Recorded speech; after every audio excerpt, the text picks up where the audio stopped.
Good morning and welcome to a regular meeting of a panel of utility commissioners and staff of the Public Utilities Regulatory Authority held today, Wednesday, December 6th at 10 a.m. by remote teleconference.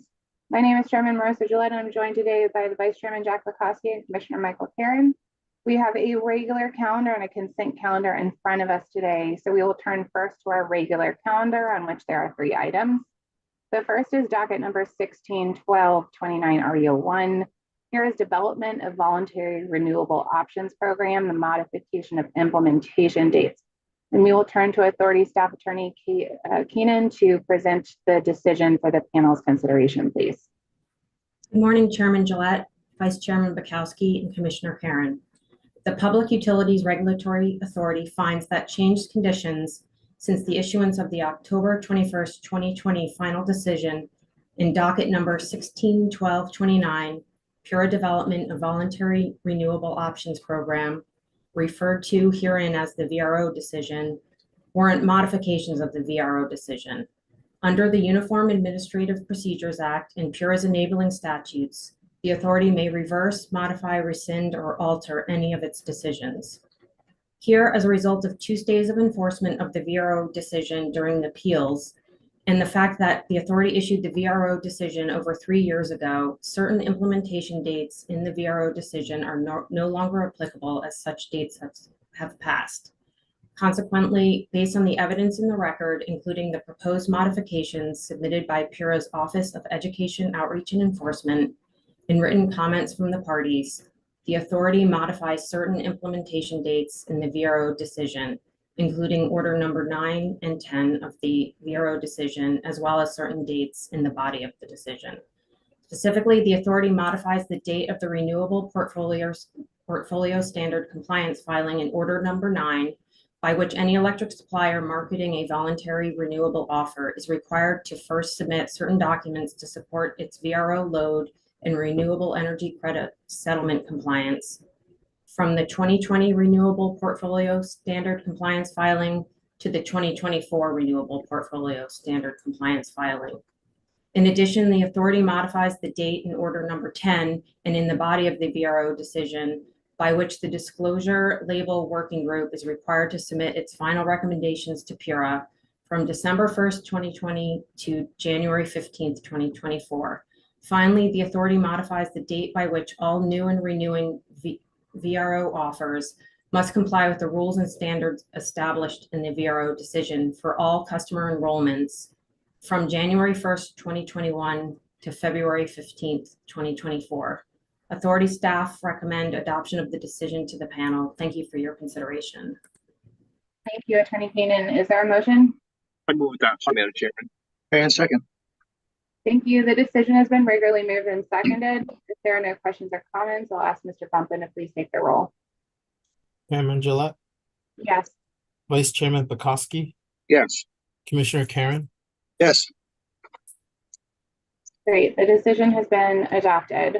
The second item on today's regular meeting agenda is docket number 230603. GB2 New Haven LLC application to establish 2024 revenue requirements, and we will turn to Authority Staff Guy Novello to present the decision for the authority's consideration, please. Thank you, and good morning, Madam Chair, Vice Chair, and Commissioner Karen. In accordance with Connecticut General Statute 16243U, the authority established a cost of service framework for peaking generating facilities. In 2008, the authority selected PSEG New Haven to build and operate a peaking generator with summer peaking capacity of approximately 130 megawatts at the New Haven Harbor Station located in New Haven, Connecticut. On February 23rd, 2022, Generation Bridge 2, LLC acquired PSEG and amended the name of the limited liability company to Generation Bridge 2, New Haven, LLC.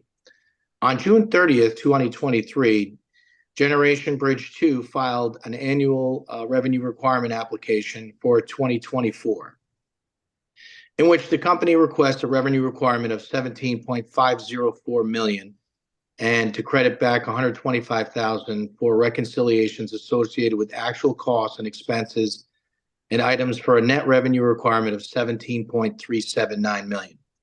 The authority reviewed the application under General Rate Making Authority, Connecticut General Statute 16243U, and it requires the authority to conduct an annual contested rate case in which the Peking generator shall be entitled to recover its prudently incurred costs of such projects. The authority thoroughly reviewed proposed expenses to be included in the annual revenue filing. Escalated expenses, fixed costs were reviewed and were escalated at the appropriate CPI for all urban consumers for the New York, Connecticut, and Long Island regional CPI. Other escalated expenses, rent, were all escalated at the predetermined contractual rate of 2.5%. And the authority found that the escalation of fixed O&M and administrative and general expenses for 2024 were consistent and in accordance with the methodology established in the 2013 decision. Additionally, the $2.767 million in escalated 2024 operating costs did not exceed the 2% cap amount. Other expenses included in the filing that were reviewed by the authority include interconnection fees, refinancing fees, and depreciation expenses. In total, the approved expenses, including income taxes and interest expense, total $13.4 million. The rate-making capital structure reflected an imputed 50% equity and 50% debt capital structure rather than using the company's actual capital structure. The weighted average cost of capital based on this 50-50 debt to equity split computes to 7.31, and this is applied to the adjusted rate base of $77.13 million. In total, with expenses, the allowed return, and net true-ups, the authority approved the annual filing of $17.314 million for the period ending January 1st, 2024 through December 24th, 2024. I recommend adoption of this decision to the panel, and thank you very much for your consideration. Thank you, Mr. Novello. Is there a motion? Move adoption. Second. Thank you. The decision has been regularly moved and seconded. If there are no questions or comments, I'll ask Mr. Bumpin to please take the roll.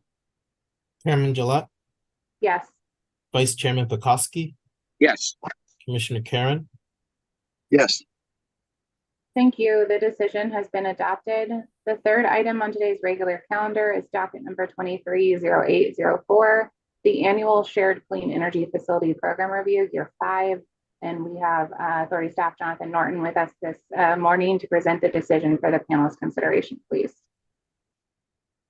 Good morning. Thank you, Chairman Gillette, Vice Chairman Pekoski, and Commissioner Karen. In the decision for docket 230804, the authority revises and approves the Shared Clean Energy Facility, or SCEF, Program Manual and Appendix B, while also approving bid preferences and the procurement price cap. In 2019, the authority established and approved the SCEF program requirements initially proposed by DEEP in docket number 190701, review of statewide shared clean energy facility program requirements. Accordingly, the authority initiated this proceeding on May 3rd, 2023 to revise the SCEF program rules and program documents for year 5 of the SCEF program. In this decision, the authority adopts and expands the proposed changes to project definitions, establishes a singular standard price cap, and maintains the existing bid preferences. Additionally, this decision rules on proposed program changes regarding agrivoltaic projects sited on prime farmland, including the consideration of adding new bid preferences.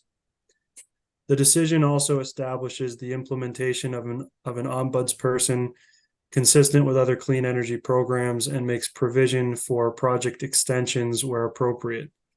Moreover, the decision orders the EDCs to propose a joint solicitation plan and clears up certain administrative barriers that stakeholders assert had been negatively impacting program applicants' participation. Lastly, the decision modifies the subscriber allocation and provides points of clarity regarding the alignment of certain shared clean energy facility requirements with the Inflation Reduction Act of 2022. The authority finds that the proposed modifications to year 5 are appropriate and further support the SCEF objectives while ensuring a more equitable program and alignment with other clean energy programs. Staff recommends the adoption of the decision and thanks for your consideration. Thank you, sir. Is there a motion? I move adoption. And I will second.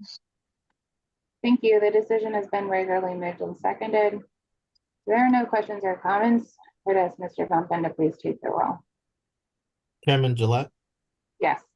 Vice Chairman Bukowski, Yes. Commissioner Karen, Yes. Thank you. The decision has been adopted. That concludes our regular calendar. We'll turn next to our consent calendar on which there are 9 items, and I will seek a motion, please. Madam Chairman, I move today's consent calendar item at 1 through 9. Second, Madam Chair. Thank you. The consent calendar has been regularly moved and seconded. Mr. Bumpin, please take the roll. Chairman Gillette, Yes. Vice Chairman Bukowski, Yes. Commissioner Karen, Yes. Thank you. The consent calendar has been adopted in full. That brings us to the end of today's regular meeting agenda. We will adjourn, and we have 2 regular meetings left for the year 2023. One next Wednesday, December 13th at 10 a.m. and the final one of 2023 will be December 20th at 10 a.m., both by remote teleconference. So we will see you at both of those. Thank you and have a great rest of the day.